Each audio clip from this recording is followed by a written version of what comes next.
زن معلم زندگی است. بله، تنها معلم قادر است که جامعه رو با چراغ معرفت خویش نورباران گرداند.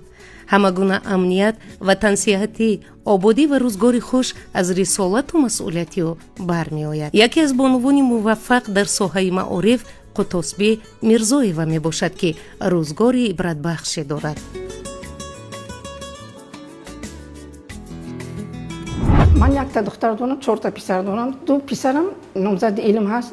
فرزندای من در ساحه‌های گوناگون پیشرفت کار میکنند. هر روز در هر درس کوشش میکنم اقلا 5 دقیقه با تربیت فرزندان مشغول شوم. یعنی از تجربه روزگار خودم، از اون چیزی که من تربیت کردم و این دانشجویان نشون دادم و فهمونم که البته در کجایی که تربیت هست تعلیم هست، تربیت نباشه تعلیم نیست. و کوشش میکنیم در هر درس که فرزندان ما به هنگام تشکیلات غیر دولتی داخل نشوند، مهنت دوست باشند، دولت دوست و جمعیت دوست باشند و نسبت به وطنشون وفادار و صداقت دار باشند و هر یک خدمت و هر یک کار میکنند از همین تنجی امانی دولت ما، از حکومت ما استفاده برند. یعنی ما کوشش کنیم که در خاطره، در مفکوره بچه‌ها جایگیر کنیم که اینقدر دولت تنج و امان داریم و به قدر این تنج و امانی، به قدر این پیشروی دولت و جمعیت رسیدن در کار، از همین ساحه بچه‌ها رو در همین رویه تربیت میکنیم. ما هممون علم با مشغولیم. شوهرم دکتر پروفسور در ساحه فلسفه بودن، من فیزیک بودم. فلسفه با فیزیک علاقه‌مندی زیاد دارد. ما دویم بحث میکردیم در اویلا. اون چیزایی که معلومات تاریخی که پیدایش فن فیزیک بود، اون کس با من سوال جواب میکرد. ما یک جای این فن رو از خود میکردیم، بحث میکردیم. بعضا من قرم میکرد که اینجا چشم ما درست کردیم، بعضا من میگفتم ما اینجا درست کردیم. یعنی که شوهرم میگفت که ما اویلا علم هستیم، یعنی علم هستیم. ما از ما مثلا دوردگر، از ما چلونگر، از ما دیگر چیزا نمی‌بینیم. ما آدمای علم بود که بچه‌هاش هم همین نصیحت می‌کردن که علم با مشغول شوید. منم از اون جمله.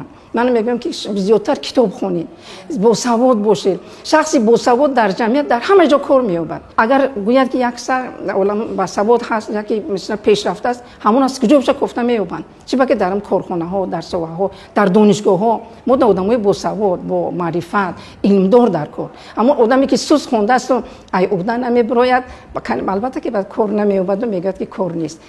پیشرفته شدن در کار، برابر جمعیت پیشرفتن در کار. جمعیت که پیشرفت، ما برابر جمعیت پیشرویم خفا نمانیم.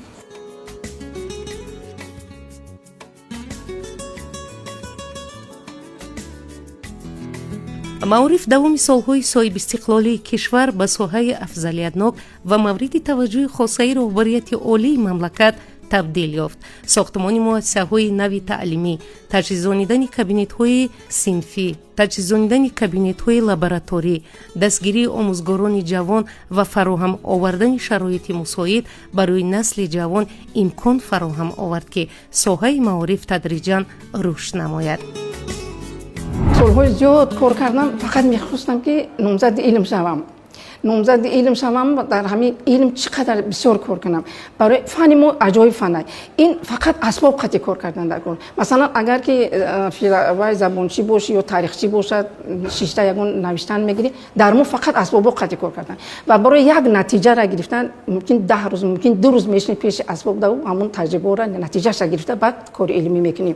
من از اون افسوس میخورم که مثلا سالهای پیشتر چی به هر حال نگاه کردم که خیلی فرزندم شود، خیلی میکردم میشد است، ممکن تا حضور دکتر میشدم. من خیلی افسوس میخورم. دیگر نه، دیگر افسوس دیگر نمیخورم. سال 2023 شاگردی من سعیدجان نظیرزاده در سطح جمهوری جای یکم رو گرفت. بعد سال دیگر اشتراک کرد، جای دوم گرفت. این شاگردی ما بود، از همین کافه دریم، از همین جا آمده رفته بود، در سطح جمهوری جای یکم رو گرفت، مدال طلا و مبلغ‌های نقد گرفت. اکنون همون مبلغ‌هایی که از طرف جنوب ولی پیشنهاد کرده است با بچه‌ها رو ضرورمند میکنند نسبت همین فن‌ها، با هوسمندی زیاد میشود. مثلا پیشتر بود و اکنون در زمین تجربه سنجیدیم که خونه من بچه‌تون اگر گید که شما فلان موضوع یا که فلان چیز از خود کنید که من شما یگان توفای بهترین بیان میکنم یا که به نظر میگیرم بچه حواسش زیادتر میشود.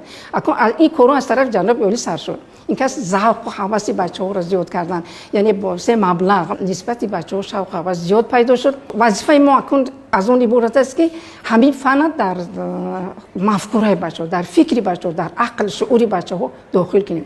معلم هم زوریش در اون است که معلم اساسی باشد، معلمی باشد که فن در بچه چقدر نقص در دلش جا کند، بعد حواسش زیاد می شود. اگر من معلم رویکی باشم و همین خیلی درس بذارم روم، بچه اهمیت نمیتید. فن در داخلش در آوردن در کار بچه را که بینید چقدر نقص.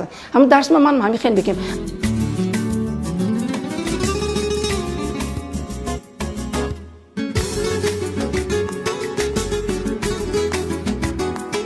صفت تعلیم سال به سال بهتر و دستاوردهای خوانندگان در آزمون‌های بین المللی بهتر گردید.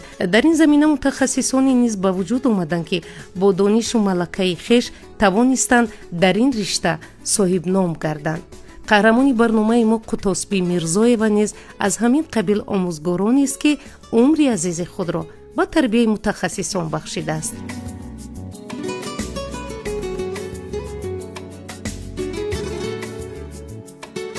زنها حاضر در هر مسابقه ها هستند.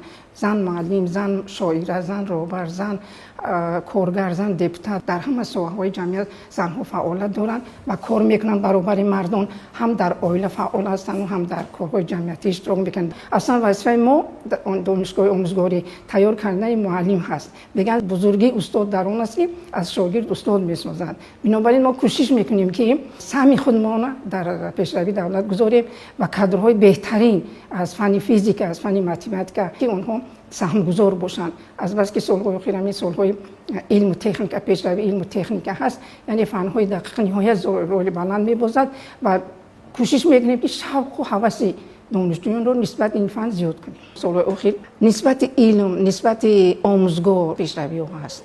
در سالهای پیشتر برای یک مقاله علمی را نوشتن ما از یک شهر دیگر می‌رفتیم. ادبیات ها نبود، اسباب ها نبودن، اسباب فیزیکی نبودن. حاضر بعد استقلالیت ادبیات ها کدام نموده که میخواد در کتابخانه ها، در زال های خونیش هستن، اسباب های فیزیکی هستن برای کار علمی کردن، برای کار لابراتوری برای بچه‌ها کردن. نباشد پیشتر این کار تماما قیم بود. من میدونم که برای یک مقاله را بازخواد کردن، چاپ کردن یک رسپوبلیک دیگر میرفت. راستی که ما هم من مثلا خودم در تاشکند خوندم یک سال، در الماتا خوندم یک سال در مسکو خوندم. نهایت قیم بود. فرزندو در اینجا میرفتی برای خوندن در اونجا تشویش‌های زندگی حاضر آسان. یگان شهر دیگر نمیروی. در شهر خودمون رصد اقتصادی هم کمتر هست. مرحمت روید، علمو هستم، کار کنیتون، پیشروی کنیتون.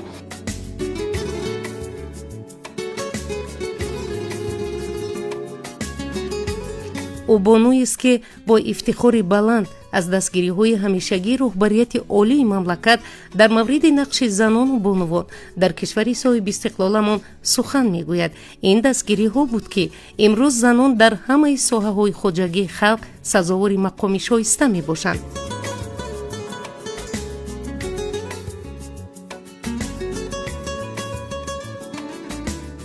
من یگان قینی در این فن نمیبینم. البته نمیگم که من عالم این ساحه هستم، لیکن این فن علم این بیکنار است، چقدر بسیار است، لیکن به قدری حال من فن نقض میبینم. یگان بار پشیمون نیستم از کسب انتخاب کردگیم. همین سال‌های زیاد از همین کسب نان یافتم، فرزند تربیت کردم. یگان مشکلی در زندگی نشد که من بگم که چی به من این کسب انتخاب کردم.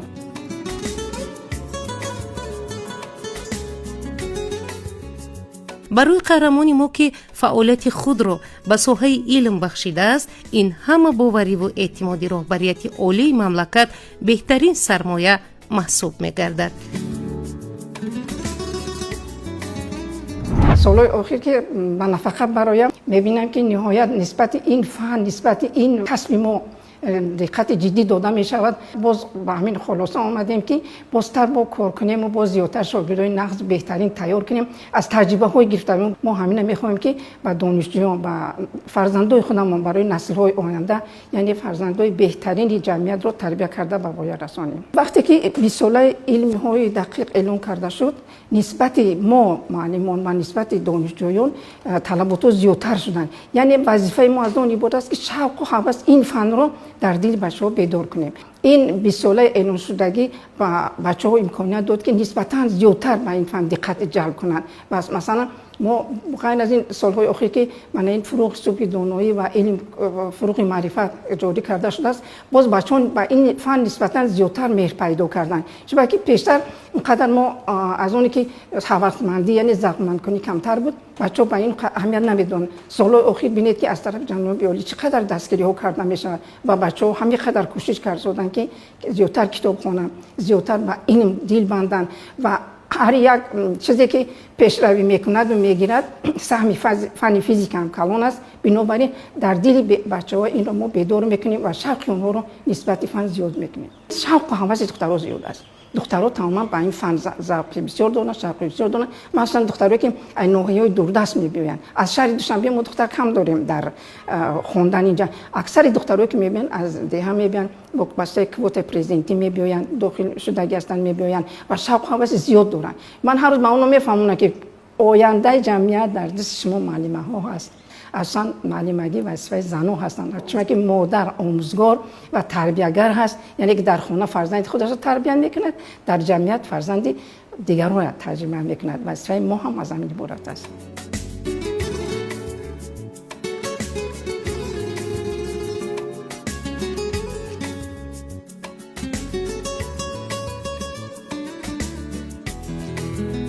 موضوع مهم دیگری جامعه امروز تاجیکستان تعلیم و تربیت فرزندان می باشد. در این مورد وابسته به رشد تکنولوژی‌های اطلاعاتی و درجه فهمش نسل زمان استقلال تدبیرها اندیشیدن ضرور است. مهمتر از همه آن است که در تعلیم و تربیت فرزندان نه تنها آموزگاران سهم گذارند، بلکه والدان نیز باید بی تفاوت نباشند. آنگاه این فعالیت منتظم و یکجای ثمر نیک می‌دهد.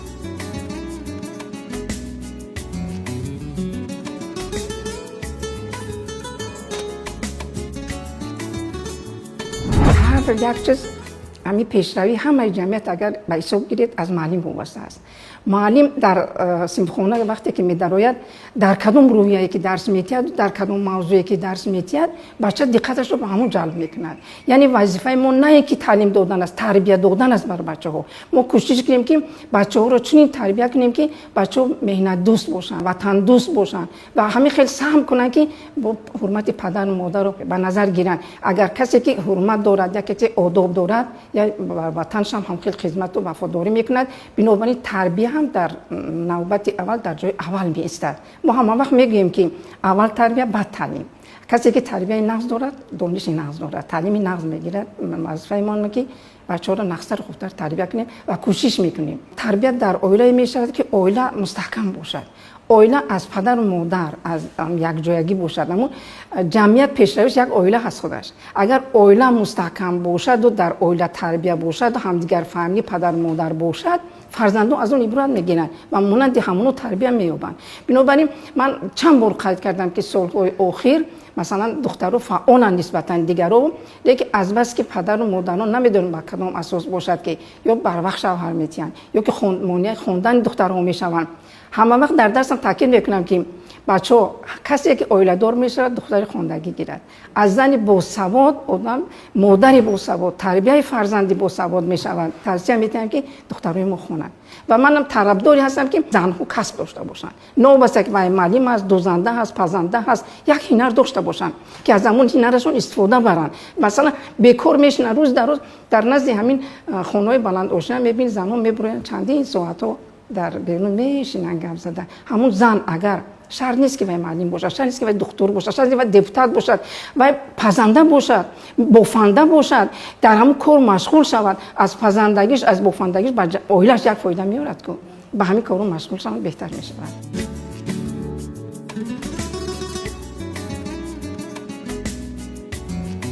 رشد ساحه معارف امکان می‌دهد که متخصصان تاجیک در رشته‌های گوناگون خواجگی خلق مملکت فعالیت خود را پیش برند. فعالیت با ثمر مؤسسه‌های تحصیلات عالی کسبی شهادت آن است که برای تربیت متخصصان جوان و با استعداد ساحه‌های گوناگون خواجگی خلق مملکت در داخل کشور همه امکانات فراهم است. متخصص تاجیک با یک جهان افتخار برای تحکیم استقلال کشور در ساحه‌های مختلف کار و فعالیت دارد.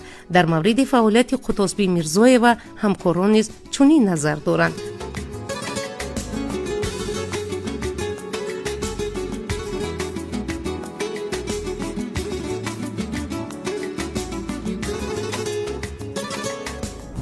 سالهای صاحب استقلالی جمهوری تاجیکستان با تشبث بواسطه پیشوای معظم ملت پرزیدنت جمهوری تاجیکستان محترم امام علی رحمان عاید به رشد و تشکل فنهای طبیعی ریاضی در جمهوری ما بسیار تشبث‌ها، بسیار برنامه‌های دولتی عملی شدند و عملی شده ایستادند. از جمله اعلان گردیدن 20 ساله آموزش فنهای دقیق طبیعی ریاضی سالهای 2020-2040 امروزها عملی شده ایستاده است که این تشبث و پیشنهاد جناب عالی ما آموزگاران را باز هم با زیادتر مهنت کردن، زیادتر تلاش کردن و کامیابی‌های بیشتر نایل گردیدن وادار می‌نماید.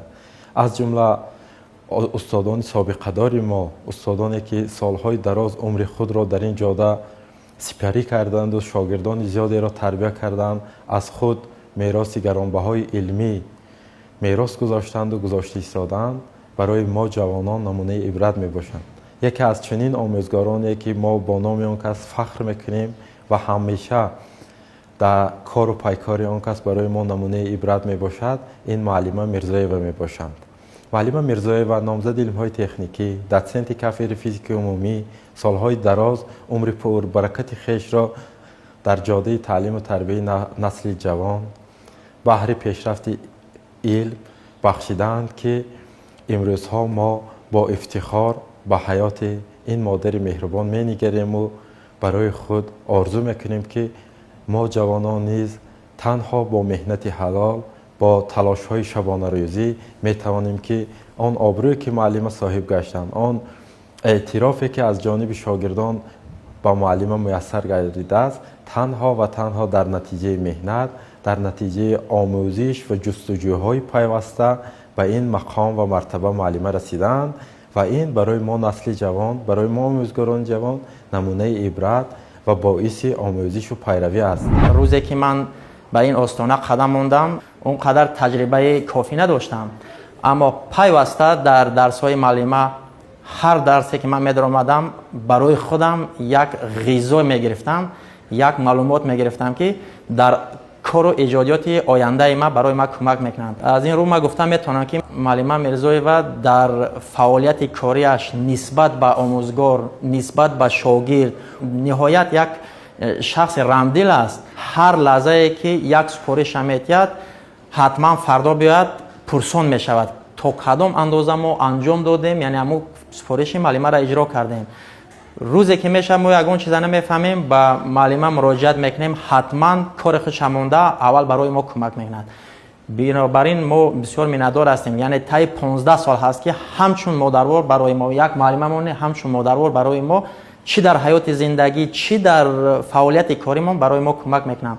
یعنی امروز مقام زن که در جامعه بلند برداشته شده است، این گواه آن است که حقیقتا یعنی اگر مادر نباشد، زن نباشد در جامعه، چخیلی که طبیعت است، یعنی طبیعت آفریننده است، می آفرد، یعنی زن هم همین چین است. وقتی که مادر زن نباشد این فعالیت و کار ما هیچی است. یعنی هر چیزی که ما میگیریم، هر غذایی میگیم، چه غذای مادی، چه غذای معنوی و چه عموما در اقتصادیات، چه در جامعه، ایضا وابستگی است. اون مشکلاتی که در روش کارها البته برای ما پیش میاد، معلمه برای ما دستگیری میکند و دانشجویانی که هنگام درس بسیار قفا مانده و کم توجه هستند، معلم عزیز بسیار با اونها دقت داده، با اونها همراه کار میکند و کوشش میکند که همیشه دانشجویانی که مثلا در روش درس قفا ماندند و کم فهمیش دارند، آنها را همراه دیگر دانشجویان برابر کرده.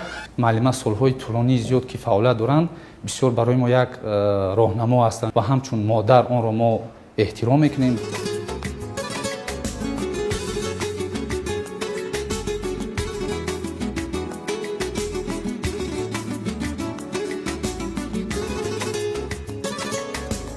با تشبث پیشوای ملت سالهای 2020-2040 بیسالهای آموزش فنهای دقیق ریاضی و طبیعت شناسی اعلام گردید.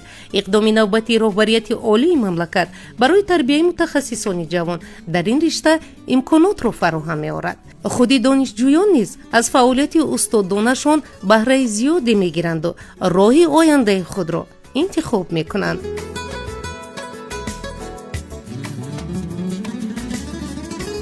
با تشبث پیشوای معظم ملت محترم امام علی رحمان سالهای 2020-2040 سالهای رشد فنهای دقیق طبیعی و ریاضی اعلان شده است و در این زمینه آزمون جمهوری علم فروغ معرفت اعلان گردیده است که ما در آن جوانان دانش خود را سنجیده و با هم رقابت میکنیم. در این روند ما را آموزگاران پرتجربه درس میدهند، مخصوصا از فن فیزیکا که معلمه میرزایوا به ما درس میدهد.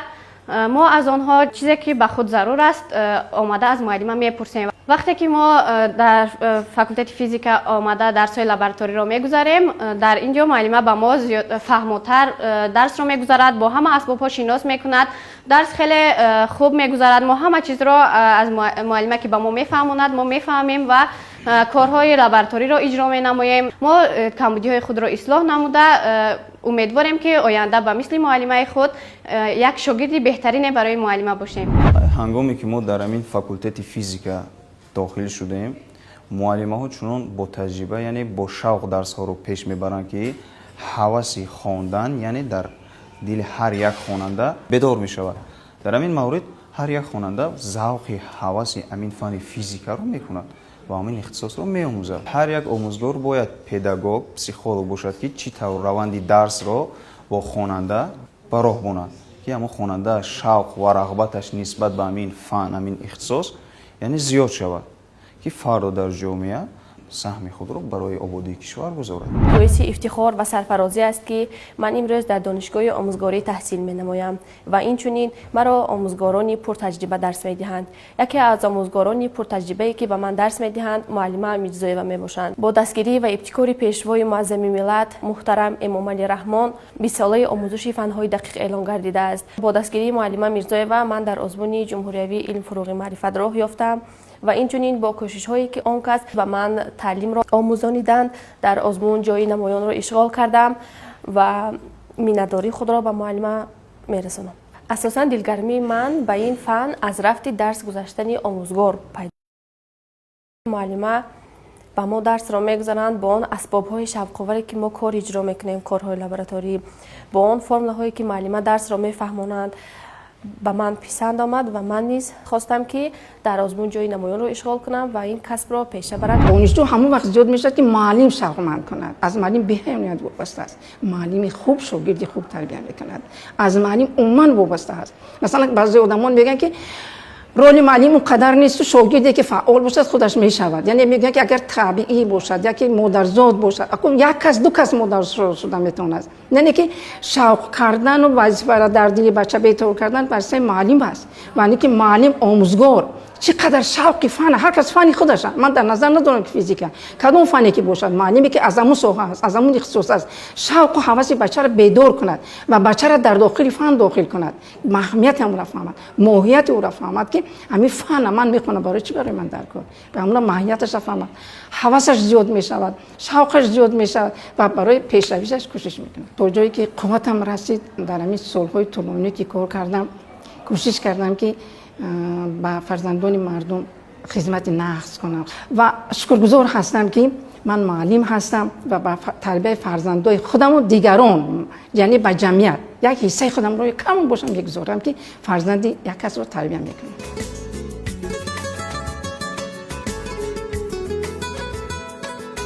این نکته مسلم است که سیاست معرفت پرورانه و دورندیشانه پرزیدنت جمهوری تاجیکستان محترم امام علی رحمان نه تنها به تحکیم زمینه‌های علمی و معرفتی بلکه به رشد بیمیلان تاجیکستان صاحب استقلال اساس می‌گذارد. زیرا ملتی که به علم و معارف ارج می‌گذارد و متخصصان ارزنده دارد، آینده درخشان و شکوفان دارد.